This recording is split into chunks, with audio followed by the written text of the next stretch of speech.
해봐야 늦는 게 딱 그거밖에 없어요. 자, 답답합니다. 이쯤에서 주말에 퀴즈 나갑니다. 성대모사 달인을 찾으러 나온 건데요. 일단 한번 들어보실까요?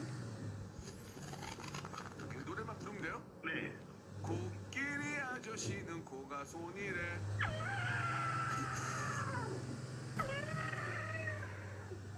과자를 주면은 코로 받지요.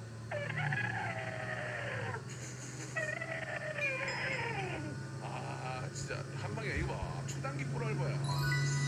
아니 저희 와이프도 운전하고 하다가 이거 듣고 이렇게 핸들 놨대요. 진짜 여기서 코끼리에서 너무 웃었다고. 아 코끼리 그러니까 그때 많은 분들이 계셨는데 코끼리만 기억을 하는 거야. 예 너무 잘하셨죠? 예, 자 제가 말하다가 순간 잘못했는데 정말 이분이 성대모사한 동물 뭘까요? 1번 코끼리, 2번 코풀소, 3번 끼리끼리, 예, 4번 코다리찜.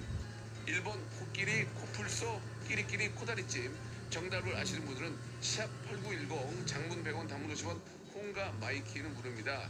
10분을 뽑아가지고 랜덤 선물 5개를 보내드리겠습니다. 자, 여러분들 정답 기다리면서 노래 한 곡 들을까요? 엑소의 노래입니다. 코코밥.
냉장고는 물론 다양한 커피 머신까지 한 곳에서.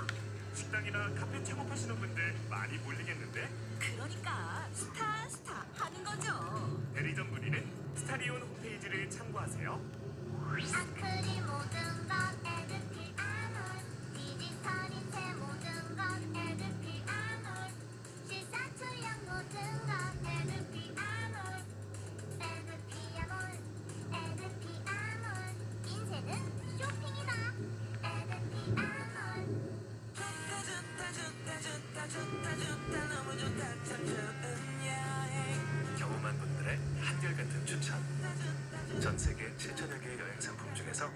당신도 골라보세요.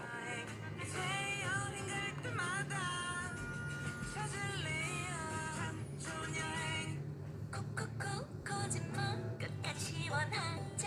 콕콕콕 거짓말 머리끝 발끝까지 콕콕콕 거짓말 뭉치고 뻗어낼 때 누워만 있으면 피로가 스르르 장윤정의 안마의자 코지마 콕콕콕 거짓말 코지마 안마의자. 자연이 주는 혜택, 장애와 상관없이 소득과 상관없이 모두의 행복이 될 수 있으니까 IBK 기업은행과 국립공원공단이 국립공원 생태 나누기 사업을 실시합니다. 다양한 체험으로 자연의 혜택을 누려보세요. 신청은 국립공원공단 홈페이지에서. 본격적인 여름이 시작되는 6월 여러분께 드리는 푸짐한 선물 소개해드리겠습니다. 또 가고 싶은 라마다 제주 시티 호텔에서 숙박권, 서머셋 페리스 서울, 서머셋 센트럴 분당에서 1박 숙박권, 정직한 기업 서강유업에서 국내 기술로 만들어낸 귀리 음료 오트밸리, 헬시 허그에서 한국인의 건강한 두피에서 찾아낸 두피 유래 유산균, 80년 전통 미국 프리미엄 브랜드 레스토닉 침대에서 아르망디 매트리스, 대한민국 양념치킨 처갓집에서 치킨 상품권, 엑츠 38에서 바르는 보스웰리아, 골프 센서 전문기업 퍼티스트에서 디지털 퍼팅 연습기, 청소이사 전문 영구 크린에서 필터 샤워기, 제오 헤어 프랑크 프로보에서 샴푸와 헤어 마스크 세트, 아름다운 비주얼 아비주에서 뷰티 상품권, 건강을 생각하는 다향에서 오리 스테이크 세트, 갈배 사이다로 속 시원하게 음료, 160년 전통의 마르코메에서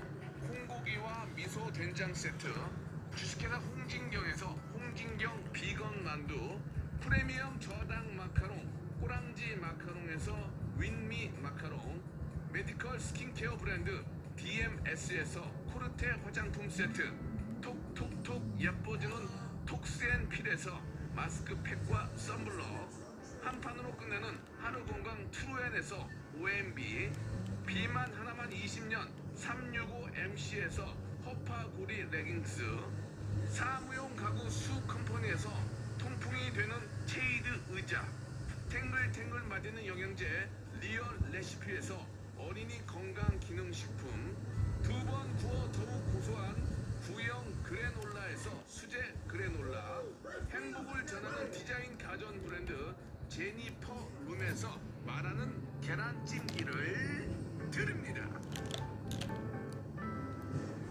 자, 박명수의 레디오쇼 여러분께 내드렸던 퀴즈 정답은 코끼리였습니다. 예, 저희 와이프도 이제 운전하고 가다가 이거 듣고 진짜 핸들 놓칠 뻔했대. 웃겨가지고 왜 이렇게 잘하는 분이 많냐고. 다음 기회에도 다른 동물을 꼭 다시 한번 참여해 주시기 바라고요. 정답 보내주신 분들 중에서 저희가 10분에게 랜덤 선물 보내드리겠습니다. 방송 끝난 후에 홈페이지에서 확인해 보시기 바라요. 자, 오늘 끝곡은요, 오랜만에 장범준의 노래입니다. 흔들리는 꽃들 속에서 내 샴푸향이 느껴진 거야 들으면서 시간 마칠게요. 여러분 즐거운 주말 맞이하시고요. 저는 내일 11시에 뵙겠습니다.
양양 방향으로 덕소 3패에서 화도까지 정체가 되고 있고요. 동산유금소에서 동산 2터널까지 열립니다.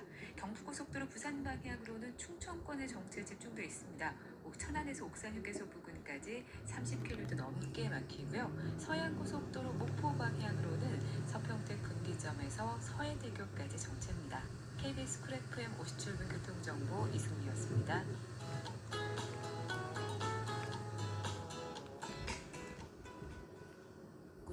체감 온도가 33도 이상 오를 것으로 예상되는 지역도 많아서 곳곳에는 올해 첫 폭염주의보도 내려졌습니다. 지금 대구와 광주, 구미를 비롯한 경북 내륙, 전남 담양과 전북 완주, 강원도 춘천과 홍천에 폭염주의보가 발효 중인 상태입니다. 예상 낮 최고 기온이 부산 29도, 서울 31도, 대전 33도, 강릉, 대구, 광주는 34도까지 오를 전망이고요. 내일은 서울의 낮 기온도 33도, 모레는 34도까지 치솟으며 기온은 점차 더 오르겠습니다. 수요일에 전국에 비가 내리면서 더위의 기세가 누그러질 것으로 예상됩니다. 주말 동안은 전국이 대체로 맑겠습니다. 볕이 무척 강하게 내리쬐면서 자외선 지수가 매우 높겠고요. 호흡기와 눈에 해로운 오존 농도도 매우 나쁨 단계까지 오르는 곳이 많겠습니다. 주말 동안 일사병과 열사병 등 온열 질환에 걸릴 위험이 매우 높은 날씨인 만큼 가급적이면 한낮에는 장시간 야외 활동을 자제하시기 바랍니다. 현재 서울의 기온은 27.6도, 습도는 44%입니다. 송소진입니다.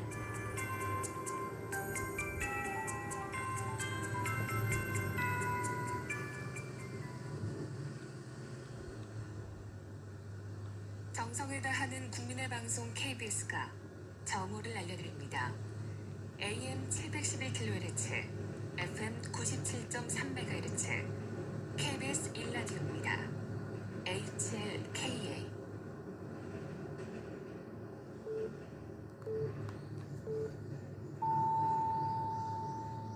KBS 1라디오 정오종합 뉴스입니다.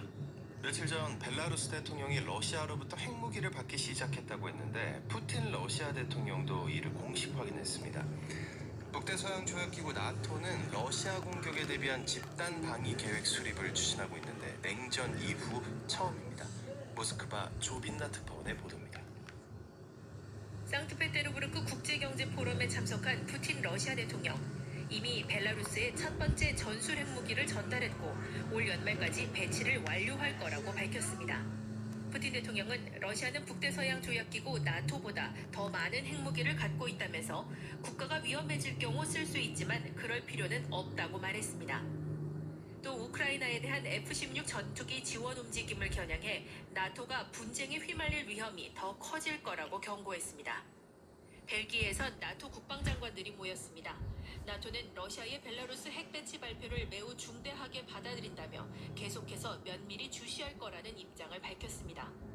또 러시아 공격에 대한 집단 방위 계획 수립을 논의했습니다. 냉전 이후 처음입니다. 다만 합의 도출은 튀르키예의 반대로 실패한 것으로 알려졌는데 최종 결정은 다음 달 나토 정상회의에서 이뤄질 예정입니다. 나토 사무총장은 또 이번 정상회의에서 우크라이나에 가입 논의를 하진 않지만 우크라이나군이 나토 표준화에 가까워지도록 하는 방안은 다뤄질 거라고 했습니다. 우크라이나 조종사들에 대한 F-16 훈련은 올 여름 시작할 계획이라고 덧붙였습니다. 모스크바에서 KBS 뉴스 조빈나입니다. BTS 데뷔 10주년을 기념하는 BTS 페스타 행사가 조금 전인 12시부터 서울 여의도 일대에서 시작했습니다. 최대 75만 명이 넘는 인파가 몰릴 것으로 예상되는데요. 정부가 인파 사고에 대비한 집중 점검에 나섰습니다. 한승현 기자입니다. 서울 곳곳을 보랏빛으로 물들이며 진행 중인 BTS 페스타. 아미들의 축제 BTS 페스타가 오늘 핵심 일정에 돌입합니다. 서울 여의도 한강공원에서 RM이 직접 출연해 팬들과 소통하고 저녁 8시 30분부터 BTS의 히트곡과 전국의 내레이션이 더해진 불꽃놀이도 열립니다. 행사 주최 측인 빅히트 뮤직 하이브는 일대에 75만 명 인파가 몰릴 것으로 예상하고 있습니다. 이에 따라 정부가 관계기관 점검회의를 여는 등 인파 사고를 막기 위한 대비에 나섰습니다. 관할 지자체 서울시와 영등포구 경찰이 주도해 인파 질서 유지를 막고 소방은 부상자 발생에 대비해 구조 구급 체계를 점검합니다. 또 인파가 몰리는 것을 막기 위해 행사장과 가까운 5호선 여의나루역은 무정차 통과하거나 출입구를 임시 폐쇄 조치합니다. 행사 종료에 맞춰서는 지하철 5, 9호선과 여의도 환승센터 주변 버스 배차를 늘립니다.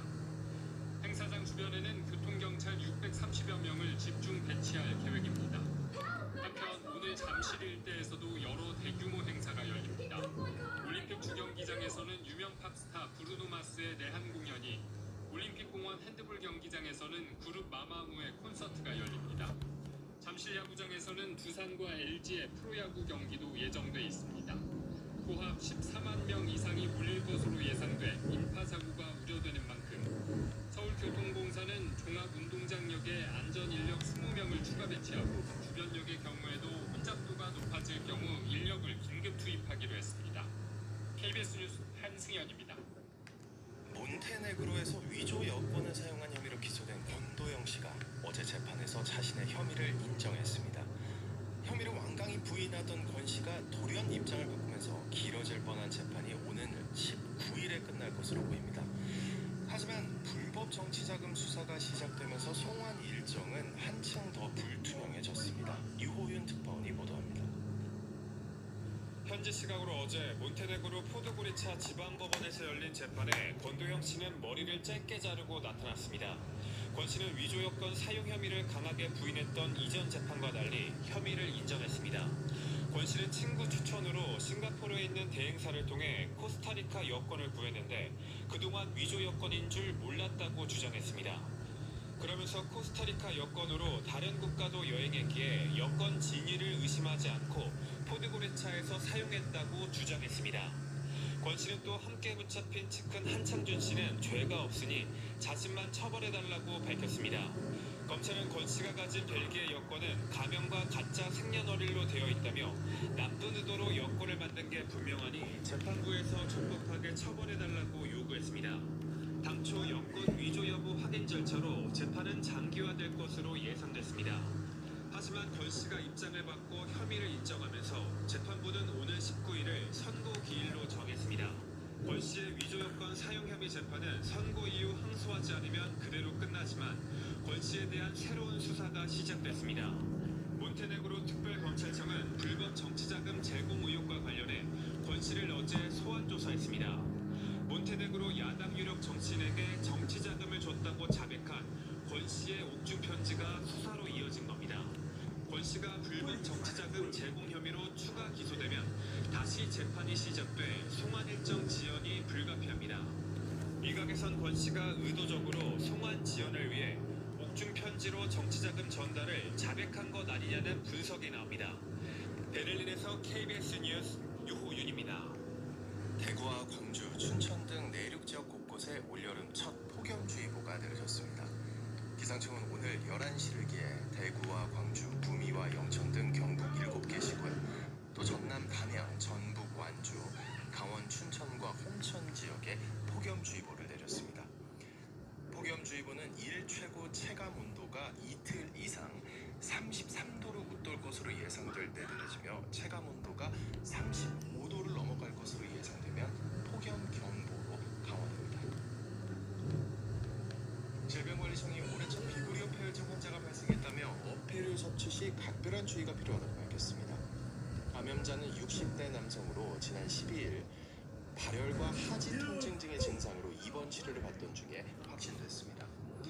질병관리청은 비구리오 폐혈증은 치사율이 50% 전후로 높다며 피부에 상처가 있는 경우에 바닷물 접촉을 피하고 어패류 등의 날것 섭취를 피해야 한다고 설명했습니다. 미국 시애틀에서 30대 한국인 부부에게 묻지마 총격을 가한 총격범이 살인 혐의로 기소됐습니다. 미 워싱턴주 킹카운티 검찰은 현지 시간 어제 30살의 총격범 코델 구스비를 1급 살인 2건과 살인 미수 등의 혐의로 기소했다고 밝혔습니다. 구스비는 지난 13일 시애틀 번화가에서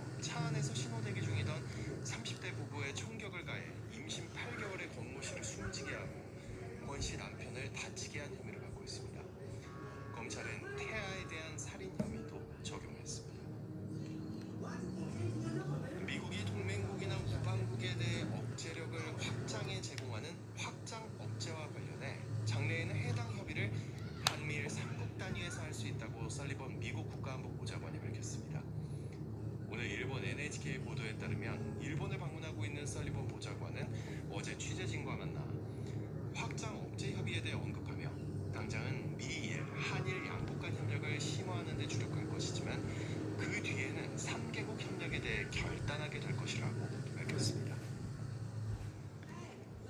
인양된 북한 주장 우주발사체 2단부에 대해 한미군 당국이 공동 기술 분석에 착수했습니다. 정종구 을 진행 중이라고 밝혔습니다. 동체 내부는 보안 등의 이유로 공개되지 않았지만 엔진이나 연료통, 산화제통 등이 있을 것으로 추정됩니다. 우리 군이 서해 공해상에서 인양해 평택 2함대로 옮겨온 발사체 잔해는 전체 길이 약 12m, 직경은 2.3에서 2.8m로 2단 추진체의 일부분으로 추정됩니다. 공직 감찰의 양대 기관인 감사원과 국민권익위가 선거관리위원회 전현직 고위직의 자녀 특혜 채용 의혹 등과 관련해 동시 조사에 착수했습니다. 감사원과 권익위에 따르면 두 기관은 어제 중앙선관위와 일부 지역 선관위에서 동시에 조사를 진행했습니다. 감사원과 권익위는 서로 선관위 조사 범위를 공유하고 조사 공간 설치나 선관위 관계자 소환 일정이 겹치지 않도록 조정 중인 것으로 전해졌습니다. 날씨입니다. 토요일인 오늘은 전국이 대체로 맑겠고 내륙 대부분 지역이 30도를 웃돌아 덮겠습니다. 낮 최고 기온은 대구와 광주, 강릉 34도, 대전 33도, 서울 31도 등으로 어제보다 1에서 2도 정도 높겠습니다. 서울지방 현재 기온 28도입니다. 아나운서 오승원이었습니다. 뉴스를 마칩니다. KBS.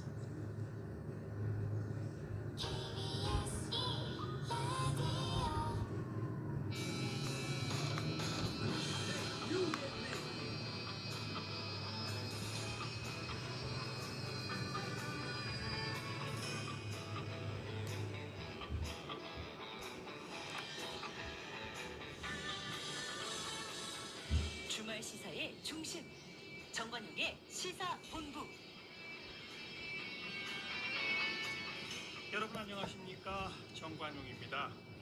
오늘 여의도 일대는 보라색 물결로 출렁일 것으로 보이죠. 전 세계적으로 인기를 끌고 있는 방탄소년단 데뷔 10주년 페스타가 여의도 한강공원 일대에서 열리기 때문입니다. 10년 전에 BTS는 수많은 국내 보이그룹 가운데 하나였지만 이제는 K-팝의 상징, 21세기 비틀스 이렇게 불리고 있죠. BTS가 UN 연설에서 전한 자기 자신을 사랑하라 이 메시지는 커다란 반향을 일으키기도 했고요. BTS의 리더 RM은 데뷔 10주년을 맞이한 수회로 이렇게 말했습니다. 무수한 파고가 있었다. 한 명사가 대명사가 되기까지, 방탄이 방탄, 아미가 아미가 되기까지 많은 비바람과 사랑이 있었다. 네, 어떤 시작이든 처음부터 굳건할 수 없고 힘든 여정이 없을 수 없겠죠. BTS의 지난 10년간 여정이 지금 힘든 여정을 건너가고 있는 모든 분들에게 오아시스 같은 강한 힘이 되었으면 좋겠습니다. 정관용의 시사본부 토요일 순서 시작합니다. 먼저 도로공사 연결해서 고속도로 상황 전해드리죠. 유가연 캐스터. 네, 토요일 정오를 지난 지금 고속도로엔 지방 방향으로 힘겨운 여정을 떠나는 나들이 차량이 많습니다. 우선 50번 영동고속도로 강릉 방향 강원권 정체가 극심한데요. 원주부터 새말까지 느리게 통과하는데 새말 부근 승용차 화재 사고 때문입니다. 2차로에 소방차와 사고 처리 차량 늘어서 있고 아직 화재에 진압 중입니다. 1차로로만 조심히 이동하셔야겠고요. 경기권에선 마성터널부터 양진터널까지 차가 많습니다. 60번 서울 양양산 양양 쪽은 덕소산대부터 화도, 다시 동산 유금소 부근에서 각각 10여 킬로미터씩 속도 줄이고요. 남부지방으로 향하는 노선 중에선 1번 경부선 부산 방향 천안과 청주 부근의 정체가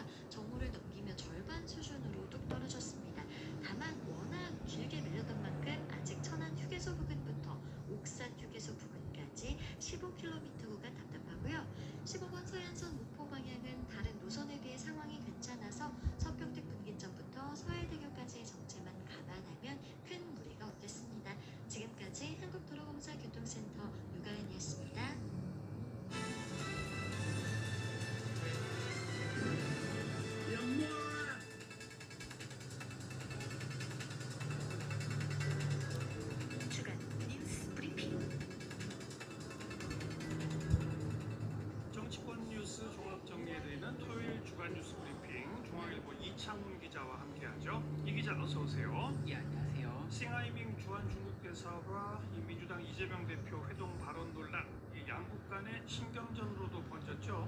예, 대통령실은 지난 13일 싱하이밍 대사의 중국 배팅 발언 관련해서 중국 측이 이 문제를 숙고해보고 우리에게 적절한 조치를 취해줄 것을 기다리고 있는 상황이라고 공개적으로 입장을 밝혔는데요. 싱 대사는 앞서 지난 18일 이재명 대표를 만난 자리에서 일각에서 미국이 승리할 것이고 중국이 패배할 것이라고 배팅하고 있는데 이는 분명히 잘못된 판단이라며 한국의 미국 경도를 공개적으로 비판했습니다. 그랬죠. 그래서 이게 내정 간섭이냐 외교적 결례 논란이 초래됐는데요. 이에 대해 중국 외교부는 지난 13일 정례 브리핑에서 한국 정부의 적절한 조치 요청에 대해서는 즉답을 피하면서 일부 매체가 싱하이밍 대사 개인을 겨냥해 사실에 부합하지 않는 심지어 인신 공격성 보도를 한 점에도 주목한다라며 오히려 한국의 언론 보도를 지적하고 나섰습니다. 이런 와중에 지금 민주당 의원들이 연이어 중국을 방문하기도 했죠. 예, 민주당 민생경제위기 대책위원회 소속의 김태년, 홍익표 의원 등 5명은 지난 12일에 그리고 민주당 방중 의원단의 도종환, 박정 의원 등 7명은 지난 15일 각각 중국 베이징을 찾았는데요. 민생경제위와 민주당 방중단 모두 중국 초청을 받았으며 각각 3박 4일의 일정을 소화합니다. 우선 박정 의원은 싱하이밍 대사의 발언이 부적절하다고 비판하면서도 주한 중국 대사 발언 한마디에 모든 외교적 교류가 끊겨서는 안 된다. 이럴 때일수록 더 만나고 논의해야 한다는 생각에 일정을 강행하게 됐다고 방중 배경을 설명했는데요. 예.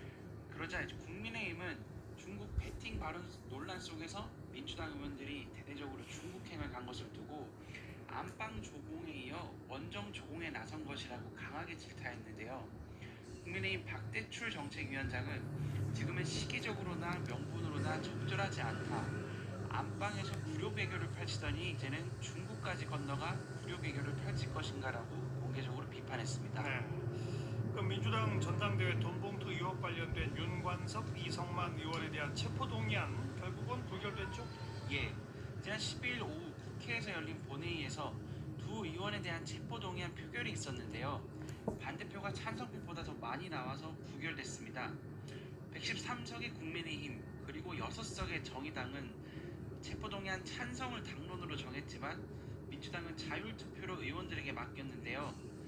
투표 결과를 보면 민주당 내부에서는 한 10명에서 20명 정도만 찬성을 했고 나머지는 무더기로 반대표를 던진 것으로 추정됐습니다. 네. 그래서 이 때문에 국민의힘은 노웅래 의원과 이재명 대표의 체포동의안 부결까지 언급하며 민주당을 향해 4연속 방탄이라고 강하게 비판했는데요. 검찰은 범죄의 중대성과 조직적인 증거인멸 정황 등 구속사유가 충분하다라며 유감 입장을 밝혔습니다. 통상 체포동의안이 이렇게 부결되면 검찰은 재차 구속영장을 청구하지는 않는데요. 윤관석, 이성만 의원에 대해서는 보강 수사를 거쳐 불구속 기소할 것으로 보입니다. 이번 그 체포동의안 부결을 놓고 이 한동훈 장관 탓이다 뭐 이런 공방도 벌어졌죠. 예, 민주당은 한동훈 법무부 장관이 체포동의안 설명 과정에서 의원들을 자극했다고 따졌는데요. 한 장관은 체포동의안 요청 이유를 설명하는 그 말미에 범죄 사실에 따르면 논리 필연적으로 돈 봉투를 받은 것으로 지목되는 약 20명의 민주당 국회의원이 여기 계시고 표결에 참여하시게 된다. 돈 봉투를 돌린 혐의를 받는 사람들의 체포 여부를 돈 봉투를 받은 혐의를 받는 사람들이 결정하는 것은 공정하지도 또 공정해 보이지도 않는다고 말했는데요. 네. 민주당 김한규 원내대변인은 체포동의안 부결 직후 기자들과 만나 정치적으로 계산된 발언이 많은 의원에게 부정적 영향을 미친 게 아닌가 싶다. 당을 범죄 집단으로 매도해 모욕적이라는 의원들도 있었다라고 공개적으로 불쾌한 반응을 보였습니다. 그러자 한 장관은 제 말을 듣고 욱하고 기분이 나빠서 범죄를 옹호했다는 이야기인데 공당이 하기에는 참 부차한 변명이라고 국민이 생각하실 것이다. 민주당의 거듭된 방탄에 국민들께서 모욕감을 느낄 것이라고 오히려 반박했습니다. 네. 계속 민주당 소식인데 논란 끝에 혁신위원장 새로 임명했죠? 어떤 분이죠? 예, 민주당은 지난 15일 쇄신 작업을 이끌 혁신기구의 수장에 외부 인사인 김은경 한국외대 법학전문대학원 교수를 임명했는데요. 김 교수는 문재인 정부 당시 금융감독원 부원장을 지낸 공무법 전문가로 2015년에는 새정치민주연합의 당무감사위원장을 맡기도 했습니다. 이래경 다른백년 명예이사장이 지난 5일 천안함 자폭 발언으로 임명 당일 9시간 만에 위원장에서 낙마한 후 열흘 만에 이뤄진 인선인데요. 민주당은 김 교수 임명에 관련해서 온화한 성품의 소유자이지만 원칙주의자적인 성격의 인물이라고 평가했습니다. 다만 혁신이 성격을 두고서는 당내 친명과 비명계 사이의 온도차 그리고 갈등도 여전한데요. 친명계 쪽에서는 권리당원 중심의 당 개편을 지지하고 나서지만 반면 비명계에서는 이재명 대표 체제를 평가하고 개혁을 할 역할을 바라는 상황입니다. 그래서 향후 위원 선정과 역할 그리고 정권 부여의 범위까지가 결정되기에는 시간이 다소 걸릴 것으로 보입니다.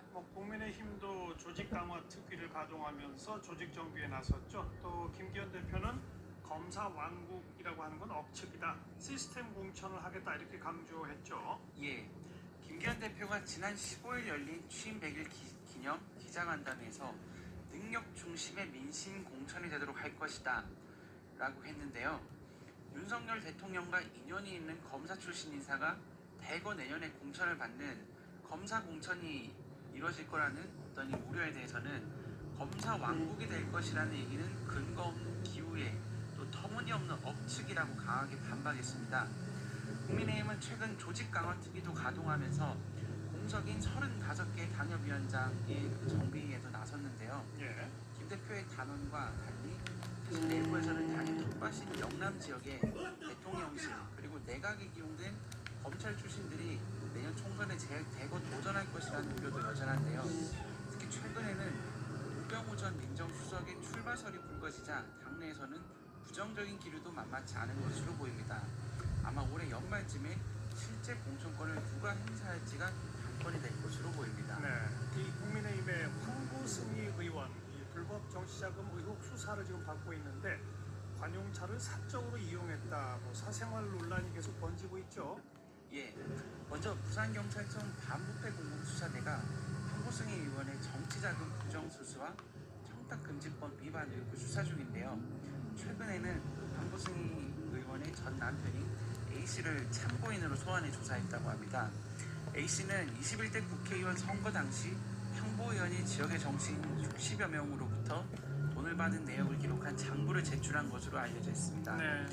또 부동산 개발업체 회장인 B씨로부터 황보승희 의원이 현금 수천만 원과 신용카드, 명품 가방과 아파트 등을 제공받았다는 의혹도 지금 수사 대상에 올랐는데요.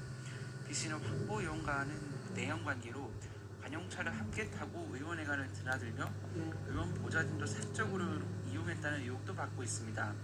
그러자 황보승희 의원실은 관용차와 보좌진의 사적 활용은 없었다라고 반박했는데요.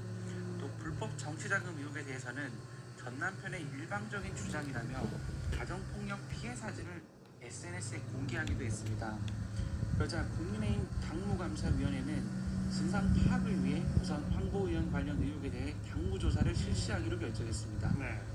방송통신위원회가 이 KBS, EBS 수신료 분리징수를 위한 이 시행령 개정안을 입법 예고했어요. 대통령실이 분리징수를 건의한 후에 아주 속전속결로 이루어지고 있네요. 예, 방송통신위원회가 텔레비전 방송 수신료 분리징수를 위한 방송법 시행령 개정안을 어제 입법 예고했는데요.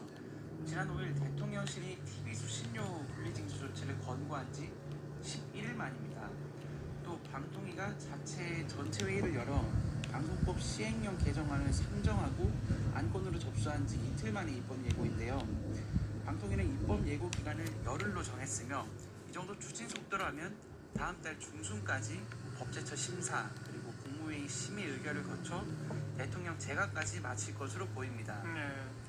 그 개정안은 한국전력이 징수하는 전기요금에 TV 수신료를 합산 청구하는 현재 관행을 금지하는 내용이 담겼는데요. KBS의 연간 수신료 수입은 전체 수입의 45%인 6,274억 원 수준인데 만약 분리 징수하게 되면 수신료 수입 감소와 그리고 징수 비용 증가가 불가피한 상황입니다. 그래서 KBS는 방통위의 시행령 개정에 대해 독립성이 강조되는 합의제 기구인 방통위가 절차적인 정당성 논란을 일으키면서까지 대통령실의 권고 9일 만에 개정 작업을 시작하는 것에 유감을 표한다라고 공개적으로 입장을 밝히기도 했습니다. 네, 이번엔 이제 국정원 소식인데 때 아닌 인사 번복 사태로 내용에 휩싸였죠. 대통령실까지 지금 진상 파악에 나섰다고요? 예, 국정원 1급 7명의 인사안이 지난 7일 윤석열 대통령의 재가를 받았다가 번복되는 사건이 있었는데요. 네. 대통령의 결재를 받은 인사안이 뒤집어지는 이런 사안 자체가 굉장히 이례적이고요. 그러자 이제 대통령실은 김규현 국정원장의 측근으로 꼽히는 A씨가 과도하게 인사에 개입했다는 의혹을 인지해 해당 부분이 일정 부분 사실이라 판단해 인사를 철회했다고 하는데요. 예. A씨가 친소관계에 따라 인사에 개입했다는 것이 주요 의혹인 것으로 알려졌습니다. 이 A씨는 과거 국내 정치 파트에 몸담았던 인사로 김 원장의 비서실장을 지내면서 최근 국정원의 간첩 사건 수사도 주도한 것으로 알려졌는데요. 인사안이 철회되면서 1급 7명은 현재 대기 발령 중이고 또 대통령실 공직기관 비서관실도 사태 파악에 나섰습니다. 일각에서는 외교관 출신으로 국정원을 제대로 컨트롤하지 못한 김규현 원장에 대한 책임론과 함께 경질론까지도 얘기가 나오지만 우선 진상 파악부터 먼저 하겠다는 방침인 것 같습니다. 네. 근데 국정원의 인사 파동은 이번이 처음이 아니잖아요. 이게 개인의 인사 전횡입니까? 아니면 내부의 권력 투쟁이라고 봐야 합니까? 예, 국정원은 지난해에도 한 차례 인사 파동을 겪었는데요. 이 과정에서 윤 대통령의 최측근으로 꼽히는 검사 출신의 조상준 전 기조실장이 물러났습니다. 당시 조 실장은 기조실장에 임명된 지 약 4개월 만인 지난해 10월의 돌연 사태에 배경에 대해서 좀 의문을 자아냈는데요. 당시에도 사태 이유가 분명하게 밝혀지지는 않았지만 배경이 됐던 이번 사태의 등장인물이 A씨를 고리로 한 인사 갈등설이 당시에도 있었습니다. 네. 문재인 정부에서 주축이 됐던 인사들을 좀 대대적으로 솎아내는 과정에서 비둘기파인 조 전 실장과 그리고 강하게 솎아내야 된다는 매파인 A씨가 충돌한